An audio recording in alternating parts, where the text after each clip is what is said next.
రాష్ట్రంలో పెరుగుతున్న మత్తు చెడు నుంచి యువత బయటకు రావాలని పిలుపునిచ్చారు మంత్రి పొన్నం ప్రభాకర్. క్రీడలతో మానసిక ఉల్లాసం కలుగుతోందన్నారు. నెక్లెస్ రోడ్లో ఏర్పాటు చేసిన సికింద్రాబాద్ పార్లమెంట్ క్రికెట్ లీగ్ ప్రారంభోత్సవ కార్యక్రమంలో ముఖ్య అతిథిగా పాల్గొన్నారు. అనంతరం ట్రోఫీల్ని ఆవిష్కరించారు పొన్నం. క్రికెట్ పోటీల ద్వారా యువత టాలెంట్ ని నిరూపించుకునేందుకు మంచి అవకాశం ఉందన్నారు. పోటీలో ప్రతి నియోజకవర్గం నుంచి 40 నుంచి 50 జట్లు పాల్గొంటున్నాయని తెలిపారు. క్రికెట్ పోటీల్ని నిర్వహిస్తున్న సికింద్రాబాద్ డీసీసీ అధ్యక్షుడు అనిల్ కుమార్ యాదవ్ కు అభినందనలు తెలిపారు పొన్నం.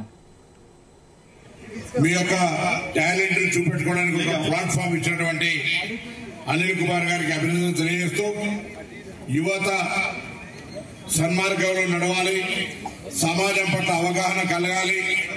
ఈ రోజు పెరుగుతున్నటువంటి మత్తు లేదా చెడు మార్గాల నుంచి మళ్లింపు జరిగి సమాజంలో భాగస్వామ్యం చేసే నిర్మాణంలో భాగస్వామ్యం కావాలనుకుంటే క్రీడా వేదిక తప్ప ఇంకొకటి కాదు. మీ అందరికీ తెలుసు, క్రీడలు ఏ విధంగా ఓన్లీ మన శరీరానికే కాకుండా మానసికంగా సమాజంలో కూడా నలుగురు స్నేహితులుగా ఏర్పడి ఒక టీమ్ గా ఉండి అందరితో కలుపుకొని పోయేటువంటి ఒక అవకాశం దొరుకుతుంది.